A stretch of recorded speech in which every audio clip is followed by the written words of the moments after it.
এই সহজ সরল অন্য ছেলেটিকে খুব নির্মমভাবে অ্যাসিডে গলিয়ে হত্যা করে দুর্বৃত্তরা। কিন্তু মার্কো নামের তার বড় ভাই এই হত্যার প্রতিশোধ নিতে নেমে পড়ে এক মরণ খেলায়। এই মার্কো কোনো সাধারণ কেউ নয়, তার হিংস্রতা এতটাই ভয়ঙ্কর যেন দেখে মনে হয় সাক্ষাৎ রাক্ষস এসে সবাইকে খেয়ে ফেলছে। ভায়োলেন্স কত প্রকার ও কী তার সব যদি জানতে চাও, তাহলে প্রস্তুতি নিয়ে বসে পড়ো আজকের মুভি মার্কোর এক্সপ্লেনেশন দেখার জন্য। তার আগে ছোট্ট একটি রিকোয়েস্ট, আপনি যদি আমাদের ভয়েস উইথ অপূর্ব শিলা চ্যানেলে নতুন হয়ে থাকেন তাহলে পাশে থাকা সাবস্ক্রাইব অপশানটি এখনই প্রেস করুন এবং ভিডিওতে একটি লাইক দিয়ে দিন। তো চলো আর প্যাচাল না বাড়িয়ে শুরু করা যাক আজকের মুভি এক্সপ্লেনেশন। মুভির শুরুতেই আমরা এমন একটা বক্সিং রিং দেখতে পাই, যেটাকে বক্সিং রিং না বলে জুয়ার আড্ডা বললে হয়তো পারফেক্ট হবে। সেই আড্ডায় অনেক লোক বক্সারদের উপরে প্রচুর বাজি ধরে টাকা উড়াচ্ছিল। দুই বন্ধু ভিক্টর আর ওয়াসিম এই আড্ডায় বসেছিল ঠিক একই কারণে, কারণ ওয়াসিম এই ফাইটারদের উপরে অনেক টাকা বাজি রেখেছিল। তার বন্ধু ভিক্টর আবার এসব জুয়াটুয়া খেলার লোক নয়, বরং সে বন্ধুর জন্য এখানে এসেছিল। তার উপর ভিক্টর বেচারা আবার অন্ধ। ফাইট শেষে ওয়াসিম আর ভিক্টর কথা বলতে বলতে সেই জুয়ার আড্ডা থেকে বেরিয়ে আসে। এরই মধ্যে ওয়াসিমের ফোনে তার বড় ভাই তারিকের একটা কল আসে। এই তারিক কিন্তু বড় ভাই হওয়ার সাথে সাথে ওয়াসিমের বিজনেস পার্টনারও। সে কয়েকদিন ধরে তাদের ব্যবসায় লস সামলানোর জন্য ড্রাগ মাফিয়াদের সাথে ড্রাগের ডিল সাপ্লাই করার জন্য ওয়াসিমকে রাজি করানোর চেষ্টা করছিল। ঠিক এভাবে এবারও ওয়াসিমকে ফোন করে ঠিক একই কথা বললে প্রতিবারের মতো ওয়াসিম এবারও প্রস্তাবটা পুরোপুরি নাকচ করে দেয়। এরপর দুজনেই আবার স্বাভাবিক ভঙ্গিতে হাঁটতে যাচ্ছিল, কিন্তু আর কিছু দূর যাওয়ার পরে ভিক্টর হঠাৎ পিছন থেকে ওয়াসিমের গোংরানি শব্দ শুনতে পায়। সে পিছনে ফিরে ওয়াসিমকে ডাকতে গিয়ে কিছু একটা তার পায়ে লেগে হুমড়ি খেয়ে পড়ে। সেটা ছিল তার প্রিয় বন্ধু ওয়াসিমেরই ডেড বডি। ভিক্টর তার ঘ্রাণ শক্তির সাহায্যে রক্তের গন্ধ পেয়ে ব্যাপারটা ভালো করে বুঝতে পারে। তার সামনে তখন ওয়াসিমের খুনিরা নির্বাক ভঙ্গিতে দাঁড়িয়েছিল। অন্ধ ভিক্টর উঠে দাঁড়িয়ে তাদের গায়ে হাত দিয়ে ঘ্রাণ শুঁকতে শুরু করলেও লোকগুলো তাকে কিছুই করেনি। হয়তো তারা ভেবেছিল যে অন্ধ লোক আবার কি সাক্ষী দেবে, কিন্তু এই ভিক্টর যে কী পরিমাণ সিক্স সেন্স ছিল তা নিয়ে তাদের কোনো ধারণাই ছিল না। তার ঘ্রাণ ও স্পর্শ শক্তি এতটাই প্রখর ছিল যে খুনিদের গাড়ির মডেল পর্যন্ত সে মনে রাখা শুরু করে। সেই গাড়িটা ছিল একটা ল্যান্ড রোভার ডিফেন্ডার। এবার ভিক্টর পুলিশের কাছে গিয়ে সব ক্লুগুলো বলতে শুরু করে। এইসব ক্লু পাওয়ার পর পুলিশ ভাবতে থাকে ভিক্টরের ভাই তারেকই হয়তো এর সাথে কোনো না কোনোভাবে জড়িত আছে। কিন্তু তার ওখানে গিয়ে প্রশ্ন করলে তারেকের কথা হলো যে পুলিশ স্রেফ তাদের সময় নষ্ট করছে। সে তার ভাইয়ের জন্য ইসলামিক রীতিতে জানাজারও আয়োজন করে, আর এখানেই দেখা যায় সেই অনুষ্ঠানে চলে এসেছে ওই ডিফেন্ডার গাড়িটি। বহুদূর থেকে গাড়ির শব্দ শুনে আর ঘ্রাণ শুকে ভিক্টর বুঝতে পারে এটাই হলো সেই খুনির দল। এই দলের লিডারের নাম রাসেল। সে এসে সরাসরি তারেকের সাথে কোলাকুলি করে। এখান থেকেই আমরা বুঝতে পারি যে তারেক এবং রাসেল মিলে আসলে নিজের ভাইকেই হত্যা করে দিয়েছে। পাশাপাশি ভিক্টরে কিন্তু এই সমস্ত কিছু ধারণা করে বুঝতে পারে যে কে আসলে তার বন্ধুর আসল খুনি। তাই সে দ্রুত তার গার্লফ্রেন্ড ঈশাকে ফোন করে জানায় যে তার সাথে একটা ইম্পর্টেন্ট কথা বলতে চায়। কিন্তু ঈশার কথা শেষ হওয়া মাত্রই রাসেলের লোকেরা এসে ভিক্টরকে কিডন্যাপ করে নিয়ে যায়। এবার তাকে নিজের ডেরায় নিয়ে যাওয়ার পর রাসেল তাকে বলে তারেকই ওয়াসিমকে পৃথিবী থেকে সরিয়ে দেওয়ার কথা বলেছিল, কারণ ওয়াসিম তাদের ড্রাগ বিজনেসে বাগড়া দিচ্ছিল। মানে তারেক নিজের ভাইকে পর্যন্ত দুনিয়া থেকে সরিয়ে দিতে দ্বিধা করেনি। ভিক্টর এসব শুনে হুমকি দেয় যে পুলিশের কাছে রাসেলের ব্যাপারে সবকিছু জানিয়ে দেবে। কিন্তু রাসেল পরক্ষণে তাকে আর কোনো কথা বলার সুযোগ না দিয়ে ভয়ানক এক অ্যাসিডের মধ্যে তাকে ফেলে দেয়, যার ফলে নিমিষেই ভিক্টরের বডিটা সে ভয়ানক অ্যাসিডে পুরোপুরি গলতে শুরু করে। শুধু তাই নয়, তার এই মৃত্যুর ভিডিওটা রাসেল তার লোকজনদের দিয়ে করিয়ে রাখে। এবার রাসেল ভিক্টরকে মারার পর তার বাবা টনির সাথে দেখা করতে যায়। টনি নিজেও একটা বিরাট গ্যাংস্টার এবং সেই হলো এই গ্যাংয়ের বস। সে তার লোকদের আদেশ দেয় যে ভিক্টর বডিটা যেন কোনোভাবে চেনা না যায়। তারাও তাকে আশ্বস্ত করে বলে যে বডিটা তারা ইতিমধ্যে অ্যাসিড দিয়ে জ্বালিয়ে দিয়েছে। কিন্তু ঠিক তার বডি কিছুদিনের মধ্যে পুলিশ খুঁজে পায়। ভিক্টরের গার্লফ্রেন্ড ঈশার মিসিং কমপ্লেনের সূত্র ধরে তারা বডিটাকে চিহ্নিত করে ফেলে, অর্থাৎ এই বডিটা ওয়াসিমের মার্ডার কেসের সবচেয়ে বড় সাক্ষী ভিক্টরই। এখন পুলিশের মুখ থেকে আমরা একটা শকিং জিনিস শুনতে পাই। ভিক্টর নিতান্তই সাধারণ মানুষ হলো, সে কিন্তু কোনো সাধারণ ফ্যামিলির মানুষ ছিল না। তার ভাই জস পিটারও নিজেও এক বিরাট গ্যাংস্টার। এর উপর ভিক্টরের মার্কো নামের এক ভাই ছিল, যে ছিল সব গ্যাংদের চেয়ে সবচেয়ে বেশি ভয়ঙ্কর। অর্থাৎ রাসেল গ্যাং যে কাদের সাথে পাঙ্গা নিয়ে ফেলেছে সেটা তারা নিজেরাও বুঝতে পারেনি। ভিক্টরের এই নির্মম হত্যার পর স্বয়ং জর্জ সবাইকে কথাটা মার্কোকে জানাতে নিষেধ করেন, কারণ সে যদি একবার জানতে পায় তাহলে কি করে বসবে তা কেউ কল্পনাতেও ভাবতে পারে না। কেননা মার্কোর সবচেয়ে প্রিয় মানুষ ছিল এই ভিক্টর। এখানে মার্কো কিন্তু তাদের আপন ভাই ছিল না। অনেক আগেই তাদের বাবা তাকে রাস্তা থেকে নিয়ে এসে নিজের ছেলের মর্যাদা দিয়েছিল। তারপর থেকে জর্জ আর ভিক্টর তাকে আপন ভাইয়ের মতোই ভালোবেসেছে। আর মার্কো তাদের গায়ে কখনো একটা ফুলের টোকাও লাগতে দেয়নি। জর্জের ছিল গোল্ডের ব্যবসা, আর সে সমস্ত কিছুই মার্কোই সামলে দিত। অনেক দিন আগের ঘটনা, একবার জর্জকে জনি নামের এক গ্যাংস্টার ফোন করে বলে যে সে তার ভাইকে কিডন্যাপ করে নিয়েছে, যার বদলে লোকটা মুক্তিপণ হিসাবে 4 কেজি গোল্ডের বিস্কুট দাবি করে। এখন কল পাওয়ার পর জর্জ ভেবেছিল যে লোকগুলো হয়তো ভিক্টরকে ধরে নিয়ে গেছে, কিন্তু দেখা যায় ভিক্টর তখন তাদের বাড়ির উঠানেই দিব্যি বসে আছে। এটা দেখে জর্জ বুঝতে পারে ওই লোকগুলো যাকে ধরে নিয়ে গেছে তাকে ধরে নিয়ে যাওয়া মানে নিজের কাঁধে করে জমকে নিয়ে যাওয়া। আসলে এই লোকগুলো গিয়েছিল খতরনাক মার্কোকে নিয়ে। তারা মার্কোকে ধরে একটা হিংস্র কুকুরের খাঁচায় বন্দি করে দেয়, কিন্তু মার্কো একাই দুটো কুকুরকে ধরে তাদের চল ছিন্ন ভিন্ন করে দেয়। এই লোক যে ভয়ানক লেভেলের হিংস্র তা তো তোমরা মুখের এক্সপ্লেনেশন দেখেই ভালোভাবেই টের পাচ্ছ। এই কুকুরগুলোকে মারার পর এক লাথিতেই সে খাঁচাটা ভেঙে বেরিয়ে আসে। তখন সেই লোকগুলো তার উপর হামলায় বসলে তাদের সবাইকে সে এক ছুরি আর তলোয়ার দিয়ে কেটে কুচি কুচি করতে থাকে। এখানে মার্কোর যে ফাইটিং স্কিল আর হিংস্রতা তোমরা দেখতে পাচ্ছ তা দেখেই বোঝা যাচ্ছে যে মার্কো কত বড় একজন গ্যাংস্টার। তবে যতই খতরনাক হোক না কেন, ভিক্টরের সাথে মার্কো ছিল দুনিয়ার সবচেয়ে কোমল মানুষ। নিজের ভাইকে সে ঠিক এতটাই ভালোবাসত। এর মানে ভিক্টরের হত্যার খবরটা তার কানে পৌঁছালে যে সে কি তুলকালাম করে বসবে তা জর্জ ভালোভাবেই জানে। ঠিক সেভাবেই সবার নিষেধ সত্ত্বেও মার্কো ইতিমধ্যে খবর পেয়ে যায় তার প্রিয় ভাই আর বেঁচে নেই, যার ফলে ভিক্টরের ফিউনারেলে এসে মার্কো এক কঠিন শপথ করে বসে। সে সোজাসুজি চার্চের মাইকে ঘোষণাই করে বসে যে ভিক্টরের খুনিদের সে জ্বালিয়ে পুড়ে ছারখার করে দেবে। এখন এই চার্চের বেঞ্চেতে কিন্তু সে খুনি রাসেলও বসেছিল, কিন্তু ভিক্টরের পরিবারের কেউই তখন এই ব্যাপারটা জানতো না। ওদিকে ফিউনারেল শেষে জর্জ এসে মার্কোকে বেশ বকাঝকা করে, কারণ প্রতিশোধের নেশায় যে কোনো কিছুই শেষ হয়ে যেতে পারে। এছাড়াও সে মার্কোকে থামানোর জন্য অনিচ্ছা সত্ত্বেও বলে বসে, তুই আমাদের আপন ভাই না, তাই আমাদের ফ্যামিলির ব্যাপারে এই নাক গলানো বন্ধ কর। তবে মার্কোর এইসব কথায় কোনো কিছুই আসে যায় না, কারণ তার কাছে ভিক্টর ছিল তার রক্তের ভাইয়ের মতোই, আর এই রক্তের বদলা সে নিয়েই ছাড়বে। এদিকে ভিক্টরের খুনি রাসেল আর তার বাবা টনের গ্যাং কিন্তু জর্জের গ্যাংয়ের পার্টনার ছিল। তাদের মধ্যে নিয়মিত বিজনেস মিটিং হতো। ঠিক এমনই এক বিজনেস মিটিংয়ে টনি জর্জকে রাসেলের সাথে পরিচয় করিয়ে দেয়। এরপর সে প্রস্তাব দেয় যে রাসেলের নেতৃত্বে তারা ভিক্টরের মৃত্যুর অনুসন্ধানের জন্য একটা ইনভেস্টিগেশন টিম বানাবে। মানে খুনি নিজেই কিনা খুনিকে খোঁজার কথা বলছে। কত বড় হাস্যকর মিথ্যা কথা, একবার চিন্তা করো। যাই হোক, এই মিটিং শেষে মার্কো এসে বলে ভিক্টরের খুনিকে সে নিজেই খুঁজে বের করে মৃত্যু চেয়েও কঠিন শাস্তি দেবে। তার মুখ থেকে এই হুমকি শোনার পর টনি এবার তার দলবল নিয়ে ভীষণ চিন্তায় পড়ে যায়। জর্জকে তো তারা সহজেই ভুলিয়ে ভালিয়ে রাখতে পারবে, কিন্তু মার্কোকে ফাঁকি দেওয়া এতটা সহজ নয়। খুব সামান্য ভুলের জন্য সে তাদেরকে সবাইকে উপরে পাঠিয়ে দিতে পারে। ওদিকে জর্জ কিন্তু টনির গ্যাংয়ের ফাঁদে পড়ে একের পর এক খুন করেই যাচ্ছিল।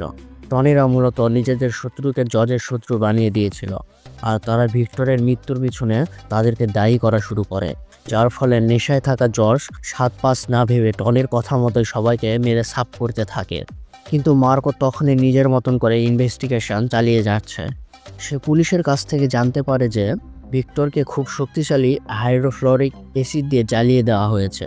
সে আরও জানতে পারে যে ভিক্টরের মৃত্যুর সাথে ওয়াসিমের মৃত্যুর হয়তো কোনো কানেকশন আছে। তাই এবার সে ওয়াসিমের মৃত্যুর ব্যাপারে প্রথমে খোঁজ নিতে শুরু করে।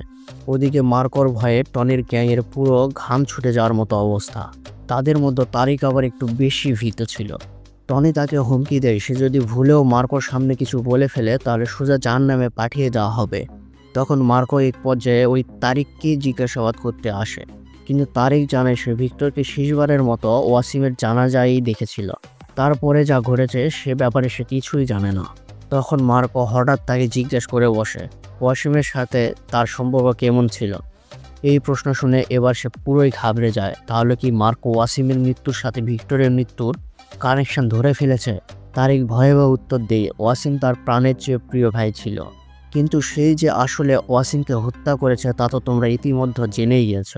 এখন মার্কো সেটা আর না জানলেও তারিককে সে বলে যে ওয়াসিমের মৃত্যুর সাথে ভিক্টরের মৃত্যুর সম্পর্ক অবশ্যই আছে, আর সে ওই খুনিকে খুব জলদি উপরে পাঠানোর ব্যবস্থা করবে। তারিককে এভাবে ধমকানোর পর সে ওই জুয়ার আড্ডার বক্সিং রিংয়ে যায়, যেখানে নিয়মিত ওয়াসিম বাজি ধরত। সেখানে হাজির হওয়ার পরে রিংয়ের জেমস তাকে রিংয়ে আসার জন্য চ্যালেঞ্জ দেয়। আসলে রাসেল আগে থেকে জেমসকে নিজের দলে সামিল করে নিয়েছিল। সে জানতো মার্কো ওয়াসিমের কিডন্যাপারদের খুঁজতে ওই রিংয়ে যাবে। সে জেমসকে আগে থেকেই বলে রাখে যে মার্কো আসার পর তাকে এমন একটা লোকের চেহারা বর্ণনা দিতে হবে যার সাথে রাসেলের কোনো মিলই নেই। আর মার্কো সেই লোকটাকে খুঁজতে খুঁজতে হয়রান হয়ে গেলেও সে আসলে কিছুই খুঁজে পাবে না। প্ল্যান মোতাবেক মার্কোকে রিংয়ে চ্যালেঞ্জ করার পর সে জেমসকে আচ্ছা করে কেলিয়ে দেয়। এমনকি জেমসের অনেকগুলো লোক মিলেও তার একটা চুলও বাঁকা করতে পারে না। এভাবেই কড়া এক ধোলাই খাওয়ার পর মার্কো তখন তাকে জিজ্ঞাসা শুরু করে। তখন সে রাসেলের কথা মতো কাল্পনিক একটা চেহারার বর্ণনা দেয়। ওদিকে টনিরা কিন্তু বুঝতে পেরেছিল যে মার্কো তাদের খোঁজার খুব কাছাকাছি চলে এসেছে, আর অল্প সময়ের মধ্যে হয়তো সেসব রহস্য জেনে যাবে। তখন রাসেলের এই গ্যাং মেম্বার দেব জানায় চলো মার্কো তাদেরকে খুঁজে বের করার আগেই তাকে এবং তার ভাইকে উপরে পাঠিয়ে দিই। কিন্তু টনি বলে যে জসকে এখন মেরে ফেলে কোনো লাভই হবে না, বরং তাকে চরম লেভেলের ধাক্কা খাওয়ানোর জন্য তার গোল্ডগুলো হাইজ্যাক করতে হবে। সেদিন কেরালায় একটা পোর্টে জজের প্রায় 120 কেজি স্বর্ণ আসার কথা ছিল। টনি প্ল্যান করে যে তারা সেখান থেকে 30 কেজি স্বর্ণের খবরটা কাস্টমকে দিয়ে দিবে। কাস্টম এসে সেই স্বর্ণগুলো বাজেয়াপ্ত করার পর তারা জজের 4 জন লোককে একই কথা শুনিয়ে বলবে যে তাদের ভাগে 30 কেজি স্বর্ণ কাস্টম ধরে ফেলেছে। তখনই সেই 4 জনই ভাববে যে বাজেয়াপ্ত হওয়া 30 কেজি স্বর্ণই তাদের নিজের ভাগের, আর এই ফাঁকে বাকি 90 কেজি স্বর্ণ লুট করে দেবে টনির দল। মানে জজের ব্যবসায় লাল বাতি জ্বালানোর জন্য টনি এক কঠিন লেভেলের মাস্টার প্ল্যান করে ফেলে। ঠিক সেই মোতাবেক সফলভাবে তারা প্ল্যান বাস্তবায়ন করে 90 কেজি স্বর্ণ হাতিয়ে নেয়। এদিকে জজ যখন জানতে পারে যে তার সব স্বর্ণ গায়েব হয়ে গেছে, তখন সে সব পার্টনারকে মিটিংয়ে ডাকে। সে এটা সন্দেহ করে যে তাদের মধ্যে কেউ একজন হয়তো এই ঘটনার সাথে জড়িত, আর যদি সে কোনোভাবে তাকে ধরতে পারে তাহলে সেই লোকের ঠিকানা হবে সোজা জাহান্নাম। মিটিং শেষ করে বেরিয়ে আসার সময় জজ যখন গাড়িতে ওঠে তখন রাসেলের গ্যাং মেম্বার দেব এসে ইম্পর্টেন্ট কথা বলার আড়ালেই সেই গাড়িতে চড়ে বসে। তারপর সে হঠাৎ বলে ওঠে যে কাস্টমসকে ওই স্বর্ণর খবরটা সে নিজেই দিয়েছিল, আর এই কথা বলার সাথে সাথে সে জজকে অনবরত ছুরির আঘাত করে জখম করে ফেলে। তারপর সে ওই অবস্থাতে জজকে ফেলে গাড়ি থেকে নেমে পালিয়ে যায়। সে ভেবেছিল যে যে পরিমাণ আঘাত তাকে করা হয়েছে তাতে অনায়াসেই জজ উপরে পৌঁছে যাবে, কিন্তু ভাগ্যক্রমে জজ সেই যাত্রায় বেঁচে গিয়ে কোমায় চলে যায়। তবে এই কাহিনী দেখে টনের মাথায় এক আলাদা প্ল্যান চলে আসে। যেহেতু জজ মারা যায়নি, তাই তাকে এখন অন্য কোনো খেলা খেলতে হবে। তাই সে সোজা মার্কোর কাছে এসে বলে যে এই সব কিছু করেছে তাদের সিন্ডিকেটের একজন গ্যাং মেম্বার দেব। স্বর্ণ গায়েব করার সমস্ত দোষটাও সে দেবের ঘাড়ে চাপিয়ে দেয়। জজ এই কথা জানতে পেরে যাওয়ায় দেবী তাকে মারতে চেয়েছিল। টনি রাসেলকে এটা বোঝানোর চেষ্টা করে, কিন্তু এর সবটাই যে টনির প্ল্যান ছিল তা তো আর বলার অপেক্ষা রাখে না। হসপিটাল থেকে বেরিয়ে টনি নিজের গাড়িতে উঠে প্রথমে দেবকে কয়েকটা ঘুষি মারে, কারণ দেব তার মিশন ঠিকমতো পূরণ করতে পারেনি, যার ফলে টনি এবার তাকে বেশ কয়েকদিনের জন্য আন্ডারগ্রাউন্ডে চলে যেতে বলে। ওদিকে এই কাহিনীতে হঠাৎ একটি নতুন মোড় আসে। রাজ নামের এক ইউটিউবার পুলিশের কাছে গিয়ে জানায় যে বক্সিং রিংয়ের বাইরে সে নিজের গাড়িতে ক্যামেরা ফিট করে কিছু ভিডিও রেকর্ড করেছে। মূলত ওই এরিয়ার ড্রাগ ডিলিংয়ের ব্যাপারে একটা স্ট্রিং অপারেশন চালানোর জন্য সে পার্কিং লটে নিজের গাড়িতে ক্যামেরা ফিট করে রেখেছিল। আর ওই ক্যামেরাতে সে রাসেল গ্যাংয়ের হাতে ওয়াসিমের কিডন্যাপ হওয়ার ফুটেজটা স্পষ্টভাবে রেকর্ড করে নিয়েছে। রাজ সেই ফুটেজটা ইন্সপেক্টর অশোকের হাতে তুলে দিলে অশোক টানিয়ে সিনিয়র ইন্সপেক্টরের কাছে যায়, কিন্তু সেই ইন্সপেক্টর সব ফাইল ডাস্টবিনে ফেলে দিয়ে খবরটা সোজা টনির কাছে পাঠিয়ে দেয়। এর কারণ তো তোমরা বুঝতেই পারছো, ওই অফিসারকে টনি আগেই টাকা দিয়ে কিনে রেখেছিল। অন্যদিকে টনির লোকেরা ইন্সপেক্টর অশোককে খতম করে দেয়। এর পাশাপাশি সেই ইউটিউবারকেও কিডন্যাপ করে হত্যা করা হয়। তার মানে যতটুকু প্রমাণ হাতে ছিল তার সব কিছুই এখন আবারও শেষ হয়ে গেল। কিন্তু ইন্সপেক্টর অশোক আগে থেকেই এই ব্যাপারটা আন্দাজ করেছিল। তাই সে জজের ফ্যামিলির ডক্টর সেবিস্টিয়ানের হাতে একটা পেনড্রাইভ তুলে দেয়। এই পেনড্রাইভেই ছিল ওই খুনের ভিডিও ফুটেজ। এদিকে জজের জ্ঞান ফিরে এলে সেবিস্টিয়ান সেটা জজের হাতে তুলে দিলে তার মাথা পুরোই উড়ে যায়। ভিডিওটিতে বেশ স্পষ্টভাবে রাসেলের গ্যাংকে ওয়াসিমকে মারতে দেখা যাচ্ছে। জজ তৎক্ষণাৎ মার্কোকে ফোন করে জানায় যে রাসেলই হলো ওয়াসিম ও ভিক্টরের আসল খুনি। কিন্তু মার্কো ঠিক সেই সময়টাতে রাসেলের সাথে গাড়িতে বসেছিল, যার ফলে তার কথা শেষ হওয়ার সাথে সাথেই রাসেল পিছন থেকে মার্কোর গলা চেপে ধরে তাকে কাবু করে নেয়। এরপর তারা তাকে একটা জঙ্গলের ভিতরে নিয়ে গিয়ে তার জন্য একটা কবর খুঁড়তে থাকে। রাসেল এসে একটা ছুরি নিয়ে সোজা তার পিঠে ঢুকিয়ে দেয়, কিন্তু তবুও মার্কোর চোখে এক ফোঁটাও ভয়ের চিহ্ন ছিল না। তখন রাসেল মার্কোর সামনে এসে অ্যাসিস্ট্যান্ট আনোয়ারের একটা হাত চেন সহ কেটে ফেলে। বুঝতেই পারছো এই রাসেল কতটা হিংস্র আর সাইকো, তা তো বলার অপেক্ষা রাখে না। আনোয়ারের হাত এভাবে কেটে দেওয়ার পর রাসেল আবার মার্কোকে শেষ করার অর্ডার দেয়। তখন তার লোকেরা মার্কোকে শেষ করতে গেলে এবার মার্কো শুরু করে তার আসল খেলা। সে তার হাত বাঁধা অবস্থাতেই শুধু মুখের ব্যবহার করে ছুরি দিয়ে একের পর এক লোককে উপরে পাঠাতে থাকে। এই সিনটা দেখে আমার পুষ্পা 3 সিনেমার কথা মনে পড়ে গেল। এবার মার্কো এক লোকের কান কামড় দিয়ে সে পুরাই তার কানের মাংস তুলে নেয়। এই মার্কো যে রাসেলের চাইতো কয়েক গুণ বেশি হিংস্র সেটা রাসেল নিজেও কল্পনা করতে পারেনি। পুরো গ্যাং তার উপরে ছুরি চাপাতে নিয়ে হামলে পড়লেও সে সবাইকে হাত পা বাঁধা অবস্থাতেই শেষ করে দিতে থাকে। শেষ পর্যন্ত সে নিজের হাতের বাঁধনটা খুলে ফেলতে সক্ষম হয়। 2 হাতে 2 কুড়াল নিয়ে রাসেলের পুরো গ্যাংকে পুরো ছিন্ন ভিন্ন করে দেয়। এরপর সে রাসেলের উপর হামলা করে বসলে দুজনের মধ্যে শুরু হয় এক কঠিন ফাইট।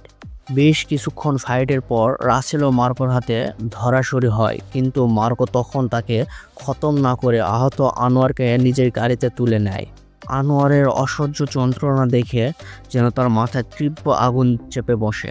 সে এবার ওই চেইন স্টকে নিয়ে গ্যাং মেম্বারদের কেটে কুচি কুচি করতে থাকে। সবাইকে কাটা শেষ হয়ে গেলে এরপর সে চলে যায় রাসেলকে মারতে।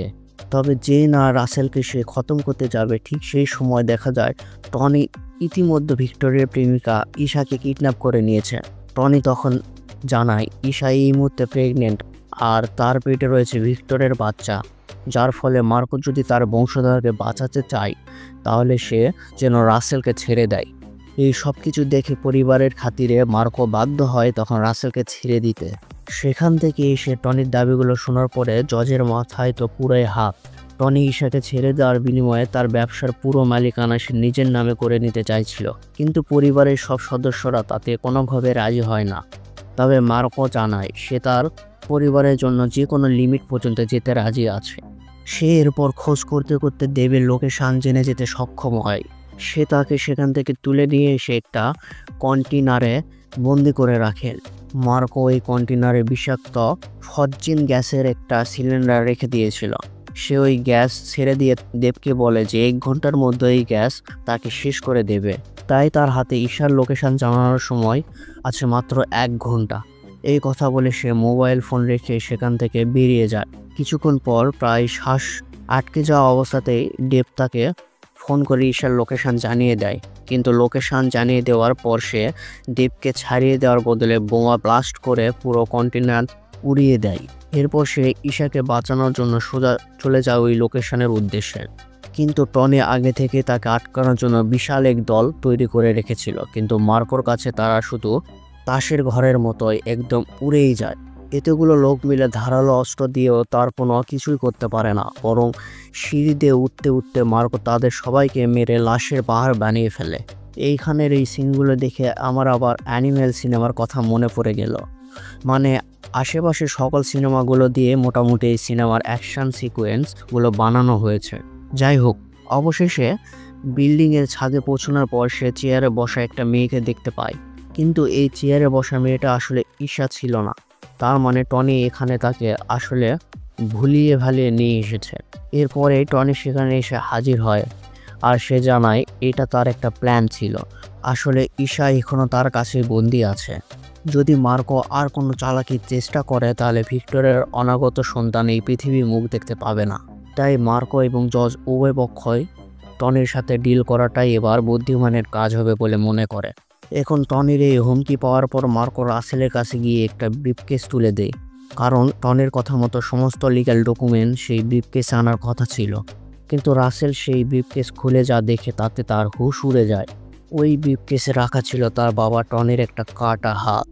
মূলত মার্কো আর জর্জ মিলে টনির এই হাল করে দিয়েছেন। মার্কো রাসেলকে বলে যে যদি তারা ঈশাকে ছেড়ে দেয় তাহলে সে টনির লোকেশন দিয়ে দেবে, যাতে তারা সেখানে গিয়ে টনিকে বাঁচাতে পারে। এসব কাণ্ড দেখে রাসেল তখন ঈশাকে ছেড়ে দিতে বাধ্য হয়। মার্কো এবার ঈশাকে নিয়ে চলে যাওয়ার সময় মেসেজের মাধ্যমে টনির লোকেশন জানিয়ে দেয়। রাসেল তার দলবল নিয়ে সেখানে গিয়ে দেখতে পায় যে মার্কো টনিকে একটা চেয়ারে বেঁধে তার মাথার উপর অ্যাসিডের কৌটা ঝুলিয়ে রেখেছে। এছাড়াও এক বিশেষ মেকানিজমের সাথে ওই কৌটার কানেকশন দেওয়া ছিল একটা গুলিতে। তার মানে যদি সেটা কোনোভাবে নড়ে যায় তাহলে অ্যাসিড থেকে বাঁচলেও বন্দুকের ট্রিগার থেকে বাঁচতে পারবে না। তখন খুব সাবধানে ওই মেকানিজমটাকে অফ করে দিয়ে অ্যাসিডের কৌটাটা সরাতে সক্ষম হয় রাসেল। কিন্তু তাদের আরেক লোক হঠাৎ দরজা খুলতে গিয়ে টনির চেয়ারের নিচে থাকা মাইন্ডটা অ্যাক্টিভ করে দেয়। মানে মার্কো সেখানে আগে থেকেই ভয়ানক এক মৃত্যুফাঁদ সাজিয়ে রেখেছিল। রাসেল তখন আর কোনো উপায় না দেখে সেখান থেকে সরে যেতে বাধ্য হয়। তারপর তার চোখের সামনেই ভয়ানক এক বিস্ফোরণে টনির শরীর ছিন্ন ভিন্ন হয়ে যায়। চোখের সামনে নিজের বাবার এমন মৃত্যু দেখে সে পুরোই পাগল হয়ে পড়ে। ওদিকে মার্কো ঈশাকে জজের কাছে নিয়ে যাওয়ার পর জজ মার্কোকে তার প্রেমিকা মারিয়ার সাথে ঈশাকে সেফ জায়গায় সরিয়ে নিতে বলে, কিন্তু সে জজকে কোনোভাবে একা রেখে যেতে চাইছিল না। তাই তারা সবাই জজের বাড়িতেই থেকে যায়। ওদিকে টনি মারা যাওয়ার পর পাগল হয়ে যাওয়া রাসেল চলে যায় তার আরেক ভাই সাইরাসের কাছে। এই সাইরাস কিন্তু টনি কিংবা মার্কোর চাইতেও শতগুণ খতরনাক এই গ্যাংস্টার। মানুষের শরীর কেটে কুচি কুচি করাই যেন তার এক প্রতিদিনকার নেশা। এর জন্য সবাই তাকে কসাই বলে ডাকত। রাসেলের কাছ থেকে টনির মৃত্যু খবর শোনার পর সাইরাস মার্কোর পুরো পরিবারকেই খতম করার শপথ নেয়। সেদিন গভীর রাতে হঠাৎ ঈশার প্রেগনেন্সি পেন ওঠে। এই অবস্থাতে বাইরে নিয়ে যাওয়াটা রিস্কি হবে বিধায় জজ সমস্ত কাজ ঘরে সেরে ফেলার সিদ্ধান্ত নেয়। এই জন্য সে বাইরে থেকে নার্সকেও ডেকে আনে। তবে কিছুক্ষণ পরে যে তাদের সাথে কি করতে চলেছে সেই ব্যাপারে কারো কোনো ধারণা ছিল না। সাইরাস তার লোকদের নিয়ে এসে প্রথমে পুরো ঘরটির ইলেকট্রিক লাইট অফ করে দেয়। জর্জ তখন মার্কোকে ফ্যামিলির সবাইকে নিরাপদ জায়গায় সরিয়ে রাখার নির্দেশ দেয়। সে তার কথা মতো সবাইকে ভিতরের একটা রুমে আটকে রাখে। এরপর সে তার প্রেমিকা মারিয়াকেও একটা আলমারির মধ্যে লুকিয়ে ফেলে। ওদিকে সাইরাসের লোকেরা ইতিমধ্যে ঘরে ঢুকে পড়েছিল। জজ অন্ধকারের সুযোগ নিয়ে একের পর এক ছুরি আর পিস্তল দিয়ে তাদের সবাইকে খতম করতে থাকে। এভাবে সে বেশ কয়েকজনকে উপরে পাঠিয়ে দিল। শেষে সাইরাস নিজেই গ্রেনেড মেরে তাদের ঘরের দরজা উড়িয়ে দেয়। এবার সে তার ফুল ফোর্স নিয়ে জজের ঘরের মধ্যে ঢুকে পড়ে। মার্কো তাদেরকে আটকাতে গেলেও তাদের মধ্যে একজন তাকে মেরে জিম্মি করে নেয়। এদিকে সাইরাস ও জজকে ছুরি দিয়ে আঘাত করে জখম করে ফেলে। এতগুলো লোকের সাথে একা দুজন লোক কী করে পেরে উঠবে। ওদিকে মার্কোকে ট্রেনে হিস্ট্রি নিয়ে যাওয়ার সময় মারিয়া আলমারির ভিতর থেকে একজনকে গুলির মাধ্যমে মেরে দেয়। এই সুযোগে মার্কো তাদের কয়েকজনকে মেরে নিজেকে ছাড়াতে সক্ষম হয়, কিন্তু কসাই সাইরাস এসে তাকে আবার কুপকাত করে দেয়। মার্কো নিজের সর্বশক্তি দিয়েও তার সাথে পেরে ওঠে না। ওদিকে সাইরাসও তাকে মারতে মারতে রক্তাক্ত করে ফেলে, এমনকি সে তার হাতে ছুরি ঢুকে মারাত্মকভাবে জখম করে দেয়। অন্যদিকে রাসেল তার দলবল নিয়ে যা করতে থাকে তা তো তোমরা কল্পনাও করতে পারবে না। সে জজের পরিবারের সবাইকে নির্মমভাবে হত্যা শুরু করে। মার্কোকে ভীষণভাবে মেরে জখম করে দেওয়ার পরে সাইরাসও তার সাথে যোগ দেয়। এরা দুজনে মিলে তারপরে যা করে সেটা যেন হিংস্র পশুকেও হার মানায়। ফ্যামিলির সবাইকে তারা ভীষণ নির্মমভাবে হত্যা শুরু করে। এমনকি মহিলা আর ছোট শিশুরাও তার হাত থেকে রক্ষা পায় না। তার চেয়ে আরও জঘন্যতম ব্যাপার হলো যে সাইরাস ঈশাকে ওই অবস্থাতেই খুন করে, তার পেটের বাচ্চাকেও বের করে নেয়। বিশ্বাস করো, এই সিনগুলো যে কী পরিমাণ ডিস্টার্বিং ছিল তা বলে বোঝানো সম্ভব না। শেষ পর্যন্ত তারা মারিয়াকেও মার্কোর সামনে নির্বিচারে হত্যা করে ফেলে। কিন্তু তখনও মার্কোকে শেষ করে দেয়নি, বরং সে তার কাছে এসে বলে, তোকে আমি চাইলে সহজেই মারতে পারতাম, কিন্তু সবার মৃত্যু দেখা যে যন্ত্রণা দেবে তা তোকে মৃত্যু দিয়েও আমি দিতে পারতাম না। এই কথা বলে সাইরাস আর রাসেল তাদের দলবল নিয়ে মার্কোকে ফেলে চলে যায়। যাবার সময় সদ্য ভূমিষ্ঠ হওয়া ভিক্টরের সন্তানকেও তারা সাথে করে নেয়। এভাবে শেষ হতে দেখা ছাড়া মার্কোর আর কিছুই করার থাকে না। কিন্তু এভাবে আহত বাঘকে জীবিত ফেলে দেওয়াটা যে কতটা মারাত্মক হতে চলেছে সেটা রাসেল সাইরাস খুব দ্রুতই টের পেতে চলেছে। মার্কোর ভাই জস মৃত্যুসজ্জায় তাকে সবকিছুর বদলা নিতে বলে সবার শেষে মৃত্যুবরণ করে। ফ্যামিলির সবার এই নির্মম মৃত্যুর পর মার্কো যেন এক মনস্টার হয়ে ওঠে। সে প্রথমে নিজের গেট আপ পুরোপুরি পাল্টে ফেলে। এরপর সে নিজের পোশাক উপরের সাহায্যে সাইরাসের আস্তানার সন্ধান পেয়ে যায়। তারপর সেখানে যাওয়া মাত্র সাইরাসের অনেকগুলো লোক এসে তার উপরে হামলা শুরু করে। কিন্তু এবার মার্কোর আর হারানোর কিছুই ছিল না। তাই সাইরাসের লোকেরা তার কাছে একবারে খড়কুটোর মতন উড়ে যেতে শুরু করে। প্রায় শখানেক লোককে সে একাই খতম করে দিয়ে মারাত্মক স্টাইলে সাইরাসের কাঁধে ছুরি ঢুকিয়ে দেয়। ওদিকে রাসেল তার কিছু লোককে হামলার জন্য পাঠালে সে সাইরাসকে মেরে মাটিতে ফেলে দেয়। এরপর সে নিচ থেকে মেশিন গান তুলে নিয়ে সমস্ত লোককে সোজা জমের বাড়িতে পাঠিয়ে দেয়। এবার সরাসরি রাসেল আর সাইরাসের সাথে তার ফাইট শুরু হয়। রাসেল প্রথমে তাকে একটা হাতুড়ি দিয়ে মারতে সক্ষম হলেও পরক্ষণে তার মোক্ষম জবাব দেয়। দুজনকে একাই কাবু করে দিয়ে শেষে সে রাসেলের বুকে ছুরি ঢুকিয়ে দেয়। ঠিক সেই সময়টাতে তার চোখে নিজের পরিবারের নির্মম মৃত্যুর দৃশ্যগুলো আবার ভেসে ওঠে, যার ফলে সে এবার রাসেলকে একের পর এক আঘাত করতে করতে শেষে মার্কো আরও একটা ভয়ানক কাজ করে বসে। সে রাসেলের বুক ফালা করে দিয়ে তার হাতটাকেই বের করে দেয়। উফ, মুভির পুরো সিনেমার মধ্যে এটা ছিল সবচেয়ে ভয়ঙ্কর আর ডার্ক সিন। রাসেলকে এভাবে মারতে দেখে সাইরাস হঠাৎ ভিক্টরের ছেলেকে তুলে নিয়ে অ্যাসিডে ফেলে দিতে যায়। কিন্তু মার্কো তখন প্রচণ্ড গতিতে তার গলা বরাবর ছুরি চালিয়ে দিয়ে তার মাথাটাকে কেটে ফেলে। আর এরপর তার বডিটা নিমিষে অ্যাসিডের মধ্যে পড়ে গলে যায়, ঠিক ভিক্টরের মতো। এভাবে মার্কো তার পরিবারের একমাত্র সন্তানকে বাঁচিয়ে নেওয়ার পাশাপাশি তার ফ্যামিলির হত্যার চরম প্রতিশোধ আদায় করে নেয়। এখন থেকে তার কাছে একমাত্র অবলম্বন হিসেবে বাকি আছে ভিক্টরের সন্তান, যাকে বড় করে তোলার দায়িত্বটা সে নিজের কাঁধে তুলে নেয়। ঠিক এভাবে বেশ কয়েক বছর পার হয়ে যায়। আর একদিন আমরা দেখতে পাই ভিক্টরের সন্তানকে নিয়ে মার্কো একটা বিচে বসে আছে। তবে ঠিক সেই সময় বেশ কিছু গাড়ি সেই বিচে এসে উপস্থিত হয়। আর পরক্ষণে মার্কো বুঝতে পারে যে তার প্রিয় ভাতিজা সেখান থেকে গায়েব হয়ে গেছে। ঠিক এই সিনের মধ্য দিয়ে শেষ হয় মার্কো মুভিটি।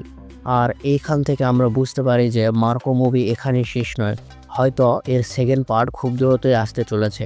তাই ফাইনালি মার্কো আবারও এক নতুন মিশনে নেমে পড়বে তার ভাতিজাকে উদ্ধার করার জন্য। আর হ্যাঁ, সেকেন্ড পার্ট রিলিজ হওয়ার সাথে সাথেই আমিও হাজির হয়ে যাব এই মুভির এক্সপ্লেনেশন নিয়ে। সে পর্যন্ত সবাই ভালো ও সুস্থ থেকো। আর ভিডিওটা ভালো লেগে থাকলে অবশ্যই একটা লাইক ও কমেন্টস করতে ভুলো না।